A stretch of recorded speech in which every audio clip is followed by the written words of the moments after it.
Her true story from Alaska. They rushed me just sign here, Grandma, so I sent the document to a lawyer instead. What he found made their faces go white. The paper trembled in my hand, not from fear, but from the weight of betrayal. The ink was still fresh, the air wasn't. It stank of pressure, of greed, of the same cheap perfume my daughter-in-law wore when she cried on my shoulder the night her husband first hit her, my son. I remember thinking how fragile she seemed back then. Tonight, she looked anything but. "If you don't sign this today," she hissed, her fingers clenched around the back of my chair. "Don't expect to see anyone in this house again. Not me, not your precious grandson. You want to die alone in this icebox? Be my guest." Her voice was low, cold, calculated. Then came his voice, deeper, sharper, nastier. "My grandson. Sign it and go rot in that nursing home," he said, laughing without humor. "Every extra day you breathe in here just makes this house more disgusting. You cooked and wiped asses, Grandma. That's it. You think that means you get to cling to land like this? This house? Please." I sat there at the dinner table, surrounded, one on either side. The kitchen was warm with the wood stove still glowing, but it felt like I was freezing. Outside, the snow had begun to fall again, just as it always did in late November. It whispered across the windows, tapping like it wanted to come in and carry me away from all this. I said nothing. I reached for my glasses, slipped them on, and stared at the stack of papers they had so confidently slid before me. The pen lay beside it, uncapped, waiting for my shaking hand. My daughter-in-law looked triumphant already, like she thought the battle was over. My grandson leaned back, arms crossed, smirking like a villain in a cheap TV show. This was not how it was supposed to be. I was not supposed to be here, in my own kitchen, being told I was unwanted, being told I was useless. This was the same table where I had fed them both since they were children, where I had stitched clothes late at night after the storm of '81, where I had nursed my husband's frostbitten hands when he came home from digging graves for the ones who didn't survive. I looked at that stove, the same one he built from scraps and sweat, and I heard his voice. It came back so clearly, like he was still here, brushing snow from his beard and tugging off his boots. "As long as you keep that fire lit, Anna," he'd say, "this house is ours. Let the snow come. Let it bury the world. Our bones will rest right here, where they belong." He died 2 winters ago. Hart stopped in the garden while clearing snow, just like he wanted, working, quiet, with his back straight. I buried him under the old spruce by the frozen lake. It was his favorite view. The land didn't shake when he died, but mine did. Nothing had been steady since. I thought grief would be the hardest part. I was wrong. "TikTok," my grandson sneered. "Or are we waiting for you to have another stroke and drool on the paperwork? We've got appointments tomorrow. The movers won't wait." That was it. Their real urgency. Not my health, not my well-being, not even pretending anymore. They had things to do, money to make. This house, this land, it was their ticket out. Out of what? Out of hard work? Out of their own mediocrity? I turned the first page slowly. Legalese. So much of it. They had highlighted the signature lines for me in bright yellow. How thoughtful. A full packet. Ownership transfers, medical power of attorney, end-of-leaf consent forms, all streamlined, all too tidy. They must have been planning this for months. My daughter-in-law leaned closer. "You always said you didn't want to be a burden. Well, now's your chance to prove it." I nodded faintly, as if absorbing the logic of that twisted appeal. She had a voice like gravel soaked in vinegar, coarse, sharp, unrelenting. But the worst part wasn't the words. It was the calm certainty. She truly believed she was right. "You think we're doing this for us," she added. "We're doing this so you can have dignity." My laugh surprised even me. A short breath, brittle and dry. "Dignity?" I echoed. They froze. I picked up the pen. She gasped in relief, stepping back, arms folded. My grandson exhaled audibly, already imagining renovations and resale value. I held the pen above the page, and then I set it down. Carefully, precisely, as if I were placing the last stone on a grave. "I'm not signing," I said quietly. My daughter-in-law blinked. "Excuse me?" I looked her dead in the eye. "You heard me," my grandson scoffed. "You're kidding. You'd rather die in this shack than move into somewhere safe? You're going senile." "No," I said. "But you are greedy." The silence that followed was thick and hot, even as snow gathered on the windowsill behind me. I rose slowly, my knees cracked like old wood, but I stood. This house was built by hands that bled and froze for it. This land saw births and burials, and now it sees you. I pushed the papers toward them, untouched. "If you ever speak to me like that again," I said, "do not expect to find this door unlocked." Then I turned and left the room. Not to slam doors, not to scream, just to breathe. Outside, the cold bit my skin, but it felt cleaner than the heat in that kitchen. I walked to the shed where we kept the old snowshoes, and I stood still for a moment, just long enough to let the wind carry away the echo of their voices. I was not going anywhere, not yet. The wind howled outside like it always did in early winter, weaving through the trees and rattling the loose metal on the shed roof. But it was not the sound that haunted me. It was the memory of another wind, one that came in 1981 and never fully left. That winter's storm nearly swallowed the entire region. We had no warning, just a sudden drop in pressure, and the sky turning the kind of gray that makes animals run and grown men quiet.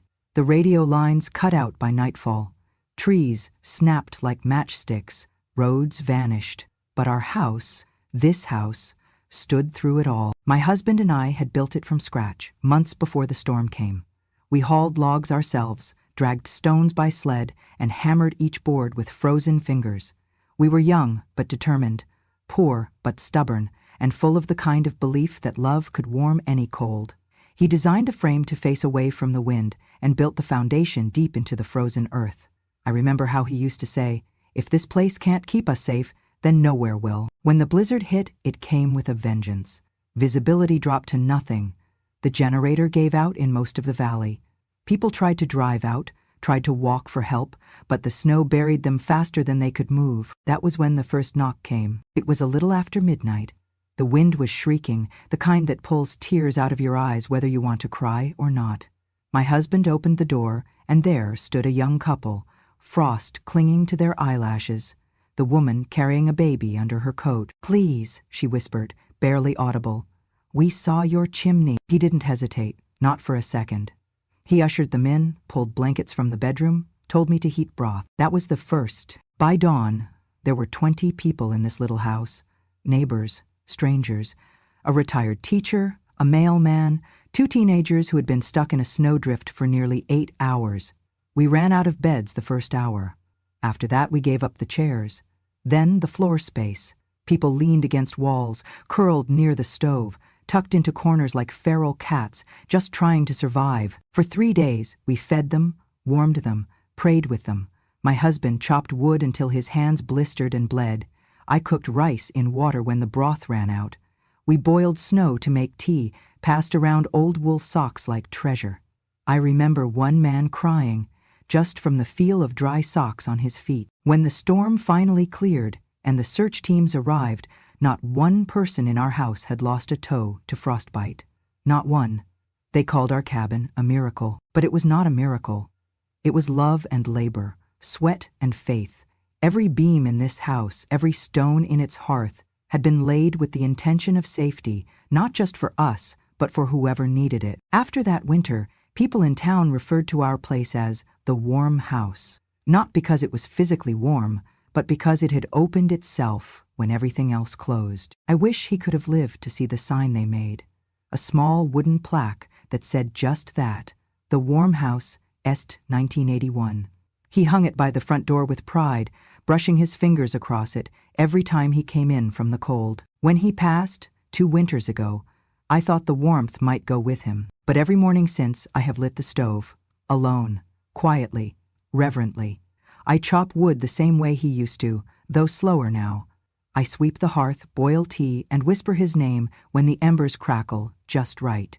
This house, this land, is the last piece of him I have, the last piece I belong to. People assume that grief comes loudly. It does not. It settles in the floorboards, in the empty rocking chair, in the cup left drying by the sink. It curls under doorways and hums in the pipes. And yet, every winter, without fail, I still think I hear it. A knock, a soft rap on the door, barely there, and my heart stirs, thinking, maybe someone still remembers. I do not answer anymore, but I listen, because this house was not just built from wood and stone, it was built from memory, from rescue, from resistance against the kind of cold that takes everything. That is why I stayed. That is why I never sold. And that is why I will never sign. They said it was for my care. That was the phrase they kept using, over and over again, like a lullaby meant to soothe a baby or dull the mind of someone they assumed was fading. For your care, Grandma. For your safety. To give you the comfort you deserve. I nodded when they said it, smiled faintly like an old fool, and pretended not to see the way they avoided eye contact when they handed me more papers. They acted like they were doing me a favor, like putting me in a facility 3 towns over would be a mercy, a kindness, like being removed from the only home I ever knew was some act of devotion. I played along. That is something you learn when you age, how to pretend you do not know more than they think you do. The truth came to me in the most careless of ways. It always does it not? It was early evening. The snow was falling steady, heavy with the hush of night. I was supposed to be asleep. They thought I had gone to bed after dinner, but I had only gone to my room to rest my legs. I heard the phone buzz first. Her voice came next. "Yeah, no, she has not signed yet," my daughter-in-law whispered into the receiver, pacing in the hallway just outside my door. "But it's fine. She's just slow. Once she signs, we can finally move forward. The first deposit already came in for Lot A." A pause, then a chuckle. "Yeah, the view's worth double." They loved the idea of a lakeside fire pit.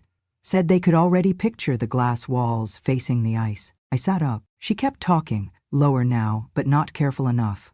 "We'll level the cabin within a week once the paperwork's in. The permits are lined up. Don't worry. The LLC is in my son's name, clean and clear." The hallway creaked. I heard her footsteps retreat down the stairs, the murmur fading into the kitchen. I stared at the dark. Lot A, deposit, level the cabin, LLC. That night I did not sleep. My hands gripped the edge of the mattress as the storm outside turned to ice. My breath came short and shallow, not from fear, but from the ache that comes when a truth cuts deeper than any knife. It was never about my care. It was never about safety or family or any of the soft lies they coated their words with. They were trying to take what was not theirs. The next morning, I brewed my tea slower than usual, listening to the wind knock gently against the windows like an old friend coming to check in. I waited until the house emptied. My grandson had left for a meeting, my daughter-in-law out to run errands.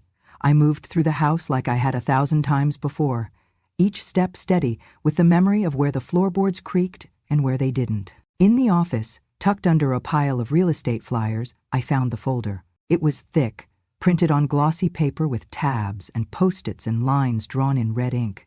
At the front was a mock-up image, clean, modern structures with floor-to-ceiling windows, wrap-around porches, fireplaces that opened onto frozen lake views. The headline, "Tranquility Ridge, a lakeside luxury community." Tranquility, how fitting. They had divided the property into 6 parcels, each one marked with square footage, potential value, and estimated ROI, return on investment. A second home for the wealthy, a getaway for those who would never know the history beneath their feet. On the last page, business registration forms. An LLC filed 3 months ago. The registered agent, my grandson, my own blood. There was no mention of my name anywhere. Not in the plans, not in the ownership, not even a footnote of acknowledgement. They had written me out of my own life. I stood in that room, the folder heavy in my hand, and I felt the sharp chill of realization spread through my chest. They had not just wanted my signature, they wanted my absence, my silence, my erasure. I thought I was too old to notice, too slow to stop them. But what they forgot, what they always forget, is that age does not dull the memory of betrayal. It sharpens it. And now I knew. The house that kept strangers alive during the worst storm of the century was nothing more than a sales pitch to them. The land where I buried my husband's ashes was a profit margin. The fireplace I lit every morning was marked for demolition. They thought I was just wood and bone. They forgot I was still fire. It had been more than 20 years since I last opened that safe. Back then my hands were steadier, my hair was a shade darker, my husband was still alive, and the world, while never easy, still felt like something I could hold on to. Now the combination lock sat there like an old riddle, its numbers faded, the dial slightly stiff from cold and age. I stood in front of it in the dim light of the basement, the hum of the furnace rumbling in the distance like a slumbering beast. Dust floated in lazy circles around me, stirred only by my breath and the beating of a heart that had, for the first time in weeks, remembered how to feel dangerous again. I had not planned on opening it, not until the lies found voices in my hallway, not until they wrapped themselves around my name and tried to bury me alive beneath paperwork and intentions. But now that I had seen the folder, read the words, "level the cabin," and found my grandson's name on documents that did not belong to him, I knew exactly where I needed to go. The safe was hidden behind a false panel in the back of the cellar, covered by old coats and unused snowshoes. My husband built it himself, back in the spring of 1983, just after a visit from a man named Russell Lane, a quiet, careful representative from a small environmental conservation group based in Anchorage. He and my husband had spoken for hours that day. I remember how animated he had been, how proud he looked when he came up from the meeting and said, "We did something today that will outlast us both." I hadn't thought about that man in decades. Not until now. I wiped the dust from the dial with my sleeve. My fingers trembled, more from memory than cold. The numbers. What were the numbers? And then it came. May 23rd, 67. May 23rd, 1967. The day our daughter was born. The only child we had before the twins, the one who didn't make it past her third winter. Pneumonia took her faster than the doctors could explain, and we buried her beneath the birch tree overlooking the lake. My husband never spoke of her death again, not in words. But I found the date carved into his workshop bench, etched again into the wooden handle of his axe. And I suspected, here. I turned the dial slowly. 5:23. 67. The click that followed was so soft I almost missed it. I knelt, twisted the handle, and opened the door. Inside was a bundle of documents wrapped in oilskin, still dry and intact despite the years. I lifted it with both hands, sat on the old bench beside the furnace, and unwrapped the past. The first page bore the header I had not seen in decades: Alaska Land and Environmental Heritage Trust. Beneath it, the bolded title, Private Land Conservation and Sacred Site Designation, Agreement of Protection and Stewardship, dated April 18, 1983. Signed, William James Halpern, my husband, and beneath his signature, another, Russell Lane, Project Officer. I turned page after page. The agreement detailed everything: the boundaries of our land, the historical significance of the site, the cabin's role in housing and saving disaster victims, and most importantly, the spiritual recognition of the land as protected space under state and federal environmental preservation law. The language was precise. This parcel of land, including any structures currently standing or erected in the future, shall not be transferred, sold, or altered in any way, structurally or legally, without written, verified, and notarized consent of the original signatory and/or surviving spouse. I let out a long breath I didn't realize I'd been holding. This was it. The truth they had forgotten. They assumed time had buried everything. That I, the old woman who kept her curtains drawn and her tea kettle whistling like clockwork, had no memory, no legal strength, no cards left to play. But this agreement, this binding contract, had never expired, and I was still alive, still the surviving spouse, still the gatekeeper. At the very bottom of the packet was a copy of a registered notice, filed with the Office of Environmental Heritage, Anchorage Division, certified copy on record. I leaned back against the bench, the papers spread out before me like armor. Tears prickled behind my eyes, not out of sadness, but out of a kind of fierce, burning gratitude.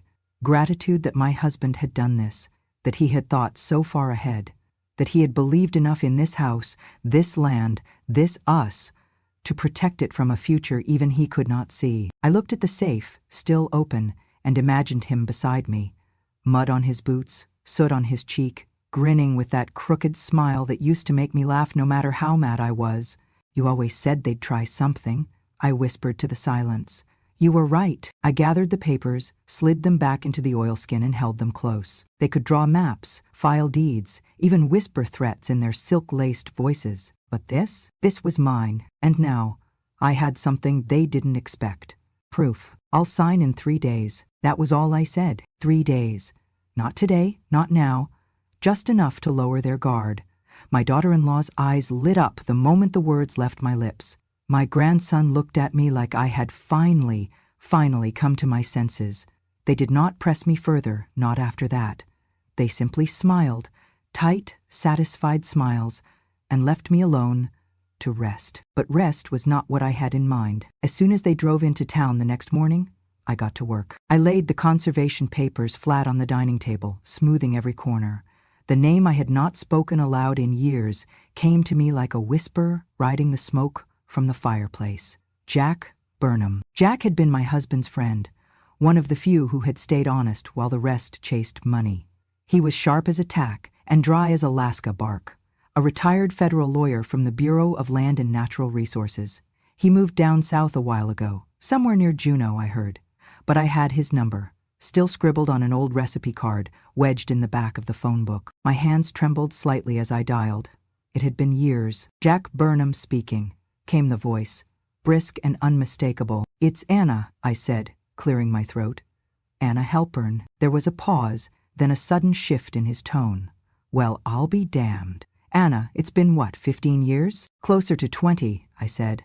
"I need your help." I told him everything, slowly, clearly, reading each clause from the agreement my husband signed. Jack did not interrupt, not once. When I finished, I scanned the pages and sent them to the email he dictated over the phone. "You still trust fax machines?" I asked with a chuckle. "I trust my eyes more," he replied. By dusk I had a reply in my inbox. It was short, blunt. Jack never was one for drama. "Anna, if you sign anything, they'll take everything. This is not just protected land, it's strategic property. The lakefront access, the elevation, the mineral shelf underneath, it's all on record. The government flagged your parcel in 2019 for conservation interest. It's under quiet monitoring. These developers are vultures. That LLC is a shell. They plan to flip the land before anyone catches on. Do not sign. I'm contacting an associate in Anchorage. Let's shake some trees." Jack. I sat back in my chair, the words sinking into me like a stone into ice. Strategic property. They weren't just stealing from an old woman. They were trying to outmaneuver the government. The thought would have made me laugh if it did not burn so deep. I made tea as I always did, letting the leaves steep longer than usual. I needed the bitterness. I sat at the kitchen table in silence, just me and the papers and the ticking of the old clock above the pantry. That sound used to annoy me, the second hand always a beat too loud. Tonight, it sounded like purpose. Tick. They think I am weak. Talk. They think I am blind. Tick. They think I am alone. But I am none of those things. I folded Jack's reply into the oilskin bundle, tucked it back beneath the floorboard under the pantry shelf, and replaced the loose panel with care. No one ever looks there. They never have, just like they never looked at me, really looked, and saw anything more than age and softness. 3 days, that is what I gave them, but what I really gave them was rope. Let them plan. Let them gloat, because when they come back with pens and contracts, when they sit me at this table and push that smirk behind their sweet voices, "Just sign here, Grandma," they will not see the storm I've prepared. They think silence means surrender. But silence, when chosen, is something else entirely. It is calculation. It is waiting. It is power. I told them I wanted to make a meal before signing. My last supper, I called it, with a trembling laugh and a weak smile. I told them I wanted the whole family present to say goodbye to the house, to bless their new beginning. They took the bait without question. "All that's so sweet, Grandma," my grandson said, kissing the top of my head like I was already halfway buried. "You won't regret this. My daughter-in-law ordered catering. No need for you to cook, Ma. You should just sit and rest." I nodded, let her think the strength was gone from my hands. They even brought in a real estate attorney. Their own, of course. A young man in a shiny suit with slicked back hair and a handshake that felt like handling fish guts. "I'll walk you through everything, Mrs. Halpern," he assured me, voice syrupy. "We'll make it smooth." I smiled, small and weary. 3 days had passed since I gave them my false promise. 3 days since Jack's email arrived. And in that time, I had made my calls, quiet ones, precise, just like the kind my husband used to make when negotiating timber rights or storm repairs. This house had taught me patience. Now it would teach them reckoning. That evening, the house looked just as it had on Thanksgiving long ago. Lights glowing, snow drifting outside the windows, a table set for too many people in too small a space. Except this time, it was not warmth filling the air. It was anticipation. They all arrived early, hungry not for food, but for the signature. Their eyes sparkled like they were watching me dig my own grave. "Is this everyone?" I asked gently. "Everyone who matters," my daughter-in-law said, looking around. "Perfect," I said. Then came the knock. It was firm, professional. I shuffled over and opened the door. In stepped two strangers. The first, a tall woman in a charcoal coat and federal badge around her neck, Marissa Dean, Environmental Protection Liaison.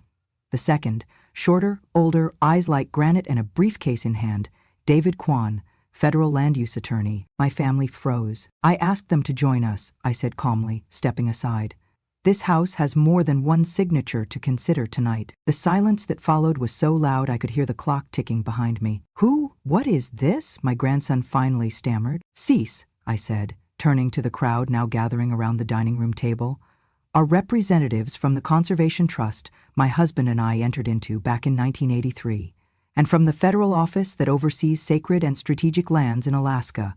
They're here because you've made some decisions without understanding who this land belongs to." I pulled out the document I had retrieved from the safe and laid it gently on the tablecloth, smoothing it flat with both palms. "I'd like to read something," I said, voice steady now. "This is from the conservation agreement filed and notarized over 40 years ago." I began to read. "This parcel of land, including any structures currently standing or erected in the future, shall not be transferred, sold, or altered in any way, structurally or legally, without written, verified, and notarized consent of the original signatory and/or surviving spouse." I looked up. In the surviving spouse, the real estate attorney blinked. "Ma'am, that document may be outdated." "It is not," Marissa interrupted coolly, producing her own folder. "This agreement was reviewed and reconfirmed by the Alaska Environmental Heritage Trust as recently as 2019. This property is on a federal interest list due to its location, structure, and historical function during the 1981 storm emergency." David Kwan stepped forward. "And if anyone here attempted to register a transfer or initiate a demolition under an LLC without disclosure of this status, well, that constitutes fraud, serious fraud." My grandson's face drained of color. My daughter-in-law stumbled back into her chair. "No one told us that," the lawyer whispered. "Because they didn't know," I said.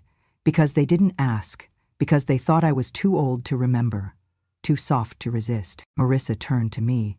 "Mrs. Halpern, would you like to file for formal injunction against this sale and development?" I nodded once. "Yes, effective immediately." My voice did not rise. It did not need to. The silence after was louder than any scream. I turned to the people I once called family. "You sat in this house and told me I was a burden, that I was in the way, that I was nothing but a woman who cooked and cleaned and took up space. You planned to destroy the only home I've ever known. You didn't even have the decency to ask what it meant to me." I reached down, picked up the untouched papers they had laid out, and held them between two fingers. "I'm not signing this," I said, then let the pages fall into the fireplace behind me. They ignited instantly. Flames danced, just like my heart. I thought burning their contract in my fireplace would be the end of it. But fire, you see, does not just destroy, it reveals. Within 48 hours, the real storm began. Not a storm of snow or wind, but subpoenas, phone calls, and headlines that tore through my family faster than any blizzard ever could. It started with a call from Jack. "They're trying to scramble," he said, "but they made too many mistakes." Mistakes. That was putting it kindly. I handed over everything: maps, bank statements I found in my grandson's room, emails I had quietly forwarded to Jack after snooping on the family laptop while they were out. I had no training in law, but I had eyes. I had memory. And I had nothing left to lose. Jack and his colleagues combed through it all like bloodhounds. What they found left no room for mercy. There were forged contractor invoices, construction permits filed under fake timelines, real estate listings uploaded to private investor forums, complete with artist renderings of a future resort that erased every trace of the cabin I had called home for half a century. The worst, though, came from the bank. My grandson, my own blood, had leveraged the land as collateral for a $1 million, a risky, high-interest bet on a crypto investment scheme. He'd filed under the LLC he formed behind my back, using fake documentation that implied he already had clear title to the land. I thought, he never did. He just thought I was too old to notice. When the bank realized the land was federally protected and couldn't legally be transferred or mortgaged, they panicked. Lawyers were dispatched. The Environmental Trust filed an emergency cease and desist. Jack moved swiftly, and within a day, a court injunction was granted. All activity on the land was frozen. Permits revoked. LLC flagged for investigation. It didn't end there. The local paper ran a story the following Sunday. Grandmother stops $1 million scam by own family. A photo of the cabin. Me in front of it, wearing my husband's old flannel coat. Hands folded, jaw set. The town responded like wildfire. Neighbors I hadn't seen in years came by with casseroles and quiet apologies. Strangers stopped their snowmobiles near the edge of the property just to nod respectfully. Some even asked if they could help protect the place. Volunteers to maintain the trail, repaint the porch, restock the woodpile. But the real reckoning happened at the town hall. The mayor called a meeting to discuss community land integrity. I attended, seated in the front row, surrounded not by family but by those who had once sought warmth in my home during the storm of 1981.